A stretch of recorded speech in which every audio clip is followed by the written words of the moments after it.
क्या हमारा ये आज्ञा चक्र जो है, यानी कि ये जो थर्ड आई है, जब ये एक्टिवेट होती है, जब ये सक्रिय होती है, तो क्या ये खुद की भी जान ले सकती है? ऐसा ही एक प्रश्न हमारे सब्सक्राइबर ने पूछा है। वो कहते हैं कि उन्होंने ओशो प्रवचन श्रृंखला में विज्ञान भैरव तंत्र के बारे में सुना, जिस पर ओशो ने काफी रहस्यमय तरीके से इन बातों को डिटेल किया है। ओशो कहते हैं कि विज्ञान भैरव तंत्र की विधि नंबर 7 में जब व्यक्ति अपनी चेतना की शक्ति को अपने भूमध्य में, यानी कि जो थर्ड आई होती है, या आज्ञा चक्र जो होता है, यहाँ पर लाकर उस शक्ति को केंद्रित कर देता है, तो उसका आज्ञा चक्र सक्रिय होने लगता है। ऐसे में अगर वो व्यक्ति किसी भी धारणा को बहुत गहरे में ले जाए और उसका विचार करे, तो वो विचार सत्य हो जाता है, तुरंत घटित होने लगता है। और हम इंसानों के मन को अच्छी तरीके से जानते हैं। इंसानों के मन में अच्छे भी विचार आते हैं, बुरे भी विचार आते हैं। ये मन कभी रुकता ही नहीं है। आप कहीं एकांत में बैठे हो तब भी निरंतर चलता रहता है। तो उस समय जो अच्छे विचार आ रहे हैं, अगर वो प्रकट हो जाए, वो सच हो जाए, तब तो कोई बात नहीं। लेकिन यहाँ पर नेगेटिव विचार भी आते हैं। मनुष्य का कंट्रोल ना तो अच्छे विचारों पर है, ना नेगेटिव विचारों पर है। उनका काम है आना, वो आते रहेंगे, निरंतर चलते रहेंगे। आप जितना अधिक इन्हें रोकने की कोशिश करेंगे, जितना इनसे लड़ेंगे, ये उतने ही अधिक बढ़ते चले जाएंगे। तो खतरा ऐसे में ये हो जाता है कि जो नेगेटिव विचार हैं, अगर वो सत्य हो जाएं, तो क्या होगा? अगर कोई व्यक्ति किसी की मृत्यु के बारे में सोच रहा है और उस समय उसके थर्ड आई, यानी कि आज्ञा चक्र से बहुत जोर की धारणा बन रही है, पूरी चेतना की शक्ति से वो विचार किया जा रहा है, तो उस विचार के सत्य होने के चांसेस बहुत ज्यादा बढ़ जाते हैं। ऐसे में वो व्यक्ति मर भी सकता है। और हम इस तरह के विचार करते भी हैं, इसमें कोई शक नहीं है। अगर हम किसी व्यक्ति को, किसी दुश्मन को, जिसने हमारे साथ गलत किया है, उसे हम जान से मार नहीं सकते, तो विचारों में तो कम से कम उसे जान से हम कई बार मार देते हैं। पूरी प्लानिंग के साथ मार देते हैं। कौन सा हथियार होता है, कौन सा वेपन होता है, हम पूरी प्लानिंग करके उसे अपने विचारों में, अपनी कल्पनाओं में मारने की कोशिश करते हैं। तो ये हमारा जो ऊपरी वाला माला है, ये निरंतर चलता रहता है, ये हमारे कंट्रोल में नहीं होता।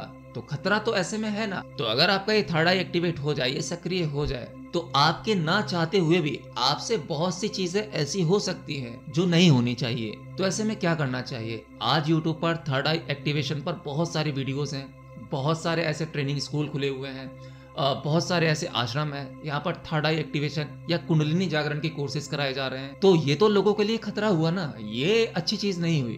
वो इस पर मेरी राय जानना चाहते हैं, इसमें मैं क्या सोचता। तो चलिए इसे थोड़ा आसान भाषा में समझाने की कोशिश करता हूँ। और वैसे इसमें कोई डरने की बात नहीं है। अभी जब आप मेरी बातों को सुनोगे तो आपको पता लग जाएगा कि इसमें इतना डरने की बात नहीं है। तो सबसे पहले हम अपने थर्ड आई की शक्ति को समझ लेते हैं। वैसे इसको एक वीडियो में कवर करना कि थर्ड आई से क्या किया जा सकता है, ये संभव नहीं है। थर्ड आई एक्टिवेशन से बहुत सारे प्रयोग होते हैं, बहुत सारी तंत्र विद्याएं भी होती हैं। तो थर्ड आई एक्टिवेशन के बाद में इस शक्ति को किस दिशा में यूज करना है, किस दिशा में लेकर जाना है, वो डिपेंड करता है कि साधक की मनोस्थिति कैसी है। इसीलिए योग विज्ञान में शरीर शुद्धि और मन शुद्धि पर बहुत जोर दिया गया है। हम अपनी पांचों इंद्रियों में से इस भौतिक आंखों को अच्छी तरीके से जानते हैं और यही हमें सत्य प्रतीत होता है। तो इन आंखों से हमें जो संसार दिखाई देता है, ये सत्य प्रतीत होता है। तो जो दिखाई देता है, हम वो हासिल करना चाहते हैं, वो पाना चाहते हैं, और उसे पाया भी जा सकता है। आंखें जो देखेंगी, विचार बनेंगे, भावनाएं जागेंगी, उसे पाने की इच्छा जागेगी। तो उसके लिए शरीर काम करेगा, मन चलेगा, दिमाग चलेगा। तो वो चीज हम कैसे भी करके हासिल करना चाहते हैं। आंखें केवल दृश्य देख रही हैं, दृश्य देखते ही भीतर न जाने क्या क्या चल उठता है, नई नई कल्पनाएं जागने लगती। और इन सभी चीजों को सत्य किया जा सकता है। आपकी आंखों ने जो देखा, आप उसे पाने की इच्छा रखते हैं, उसके लिए प्रॉपर मेहनत करोगे, प्लानिंग करोगे, तो वो चीज आपको मिल जाएगी, वो चीज आप हासिल कर सकते हो। लेकिन हमारी केवल दो ही आंखें, सत्य केवल इतना सा ही नहीं है। आप खुली आंखों से संसार देखते हो, बंद आंखों से भी तो आपको कुछ दिखता ही है, क्यों? है ना? आंखें बंद करो और कहो कि मुझे कुछ नहीं दिख रहा, ऐसा हो ही नहीं सकता। आप बैठे हुए हो आंखें बंद करके, विचार करते हो।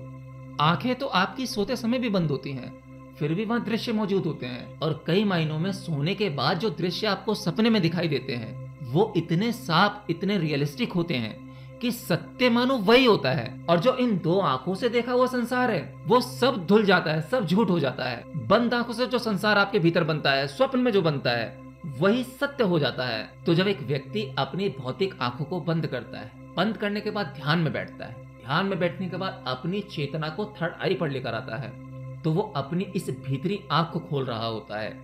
जाने अनजाने ऊर्जा वहां पर जोर लगा रही होती है। जब ऊर्जा की शक्ति, आपकी चेतना की शक्ति इस भूमध्य पर लगती है, तो आपकी थर्ड आई सक्रिय होने लगती है। और थर्ड आई का वही डिपार्टमेंट है, आपके सपने, आपका सबकॉन्शियस माइंड, आपकी कल्पनाएं, ये बंद आंखों से ही दिखाई देती हैं। लेकिन ये बहुत ऊपरी तल पर होता है। जब ये गहरे तल पर होने लगता है तो जो आपके स्वप्न हैं, आपकी कल्पनाएं हैं, आपके वो विचार जिन पर धारणा की शक्ति बहुत जोर के लगी है, वो सत्य हो जाते हैं। और ये थर्ड आई ओपन होने के बाद ही होते हैं। और शायद इसीलिए जिन्होंने मुझसे ये सवाल पूछा है वो चिंतित हैं कि हमारे विचारों की और हमारी कल्पनाओं की लगाम हमारे हाथ में नहीं है।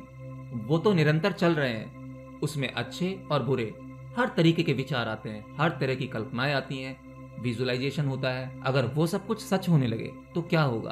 तो ये दुनिया के लिए खतरा बन जाएगा। तो तुम्हारा ऐसा सोचना बिल्कुल सही है, चीजें खतरे की होती तो है। देखिए, इसके पीछे का विज्ञान तो यही है जो ओशो ने बताया था, ये इसी तरीके से काम करता है। लेकिन इसके पीछे का एक सत्य और है जो मैं आपको बताता हूँ। काम केवल उतना ही आपसे लिया जाएगा जितना लिखित रूप में पहले स्क्रिप्ट लिख दी गई है। यानी आपका होना, आपके इस अस्तित्व का होना, ये केवल एक ही इकाई नहीं है, ये इंडिविजुअल आपके लिए ही नहीं है। आप कई लोगों से जुड़े हुए हो, आपके पिता होंगे, माता होंगी, पुत्र होगा, पुत्री होगी, पत्नी होगी, कई मित्र भी होंगे। और ये सब कुछ अनायासी नहीं है। आपने जिस घर में जन्म लिया है, जो मित्र आपको मिले हैं, जो रिश्ते आपको मिले हैं, क्या ये आपको अनायासी मिल गए? ये पहले से फिक्स्ड था। आपके संस्कारों के अकॉर्डिंग, आपके जो कार्मिक अकाउंट हैं जो आपको यहाँ पर चुकाने हैं, उनके अकॉर्डिंग आपको इस एनवायरनमेंट में डाला गया है।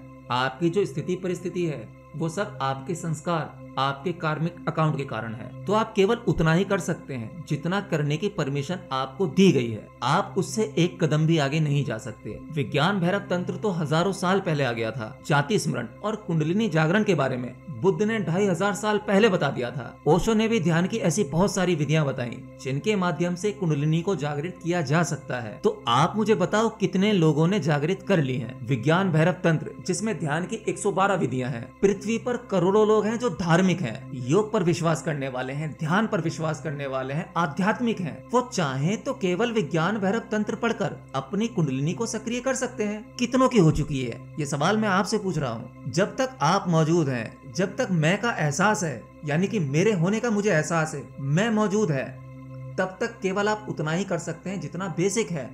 और बेसिक की भी परमिशन जब तक नहीं मिलेगी, आप उसमें भी सफलता हासिल नहीं कर सकते। आप ध्यान के कुछ टेक्निक्स करेंगे, कुंडलिनी जागरण की टेक्निक्स करेंगे या थर्ड आई मेडिटेशन करेंगे, तो आपको छोटी मोटी शक्ति मिलेगी, उनसे कुछ नहीं होने वाला। जैसे आप बैठे हुए हो और आप सोच रहे हो कि आप फला फला व्यक्ति को फोन करने का मन कर गया, अचानक से इच्छा हुई किसी से बात करने की, और तीव्र इच्छा हुई, अचानक से आपका फोन बजता है और आप देखते हो ये उसी व्यक्ति का नंबर है, ये उसी व्यक्ति ने फोन किया जिसके बारे में आप बात करने की सोच रहे थे। कोई छोटी मोटी चीज पाने की इच्छा हुई, कोई चीज देखी आपने कि मुझे ये पसंद है, मेरे पास ये चीज होनी चाहिए, मेरे पास वो चीज होनी चाहिए, उस बारे में अगर आपकी ध्यान की शक्ति ज्यादा ही गहरी लग रही है तो वो चीज आपको मिल जाएगी। ये बिल्कुल बेसिक है। आप अपनी थर्ड आई खोलकर इतना गहरा नहीं उतर सकते कि किसी के बारे में भी ऐसी धारणा कर लो कि वो व्यक्ति मर जाए या उसके मरने की कल्पना करने लगो और वो व्यक्ति सच में मर जाएगा। ये संभव नहीं है। प्रकृति इसकी परमिशन आपको नहीं देती, क्योंकि इस प्रकृति को, इस सृष्टि को आपसे जितना काम लेना है उतना ही काम लिया जाएगा। आप पर अलग से काम का बर्डन नहीं डाला जाएगा, या आपको इतनी फ्री विल नहीं दी जाएगी कि आप अपनी मर्जी से कुछ कर सको, अपनी मर्जी से कुंडलिनी एक्टिवेट कर सको, अपनी मर्जी से ऐसी ऐसी शक्ति हासिल कर सको, इसका आप दुरुपयोग करो। हाँ, लाखों करोड़ों में किसी एक व्यक्ति के साथ इस तरह की कोई घटना घट जाती है, अनायासी उसके अंदर इस तरह की कोई शक्ति आ जाती है, जो हुआ भी है। इंडिया में ही नहीं, अमेरिका में भी कई लोगों के साथ ऐसा हुआ है। जैसे भारत के महान गणितज्ञ रहे श्रीनिवास रामानुजम, उनके पास में जो क्षमता थी वो थर्ड आई की शक्ति की ही वजह से थी। उन्होंने जो इक्वेशन दी हैं उन पर आज भी रिसर्च चल रहा है, आज भी काम चल रहा है, और आज के बड़े से बड़े दिग्गज व्यक्ति उनकी इक्वेशन को सॉल्व नहीं कर पाते। एडगर काइसी हुए, इंगो स्वान हुए, तो इस तरह के भी कुछ लोग हैं जिनको प्राकृतिक रूप से ये शक्ति बचपन से ही मिल गई। अब सोचो, उन्हें बिना मांगे मिल गई, बिना किसी ध्यान विधि, बिना किसी प्रयास की मिल गई। और आज दुनिया में न जाने कितने ऐसे सारे इंस्टीट्यूशन, ऐसे स्कूल खुले हुए हैं जहाँ पर कुंडलिनी एक्टिवेशन के प्रोग्राम चल रहे हैं। वो इतनी गहरी ध्यान साधना करके भी इसको नहीं खोल पा रहे, अपनी कुंडलिनी जागृत नहीं कर पा रहे। किसी को बिन मांगे मिल गया और किसी को लाख जतन करने के बाद भी नहीं मिला। तो ये सब कुछ भी पहले से ही फिक्स है। प्रकृति अगर किसी व्यक्ति को कोई शक्ति, कोई जिम्मेदारी देती है तो उसको वो दी गई है किसी कारण से, ताकि उसके माध्यम से भी कुछ कार्य निकाले जा सकें, और इसमें उसके अपने पिछले जन्म के प्रारब्ध होंगे। तो इसमें आपको कोई चिंता करने की आवश्यकता नहीं है। कि ध्यान की शक्ति से अगर मेरी थर्ड आई खुल गई तो मुझसे कुछ उल्टा सीधा हो गया या मेरे उल्टे सीधे कुछ विचार आ गए वो सच हो गए।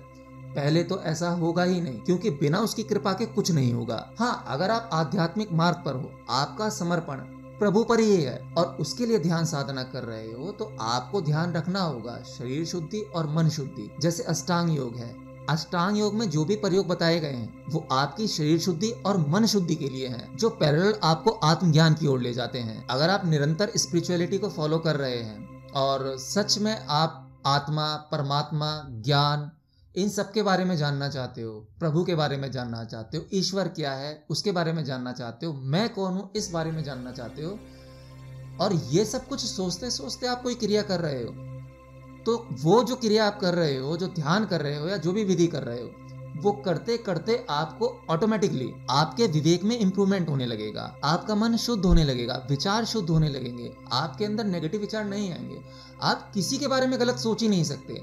इंसान तो छोड़ो, आप पशु पक्षी पेड़ पौधे, जो आपको साधारण पेड़ दिखाई देता है, आप उसका पत्ता तोड़ने में भी 10 बार सोचोगे, आप उसके दर्द को महसूस करोगे, तो मन इतना ज्यादा शुद्ध हो जाता है। और मन शुद्ध होने का अर्थ यह है कि आपके विचार पूरी तरह से शुद्ध होते चले जाते हैं। इसलिए जितनी भी मेडिटेशन या ध्यान की जो भी प्रैक्टिसेस हैं, ये आपको भीतरी रूप से तैयार करती हैं।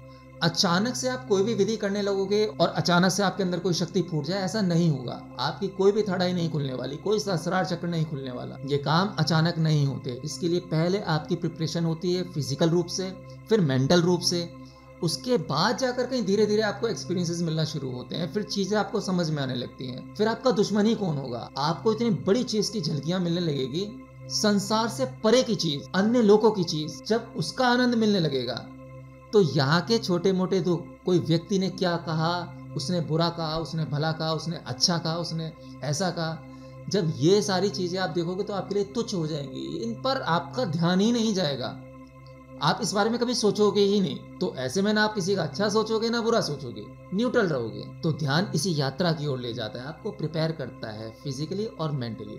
तो बस उम्मीद करता हूं आपको आपके प्रश्न का जवाब मिल गया होगा। बाकी मिलता हूं नेक्स्ट वीडियो में किसी नई जानकारी के साथ। तब तक के लिए जय श्री कृष्ण।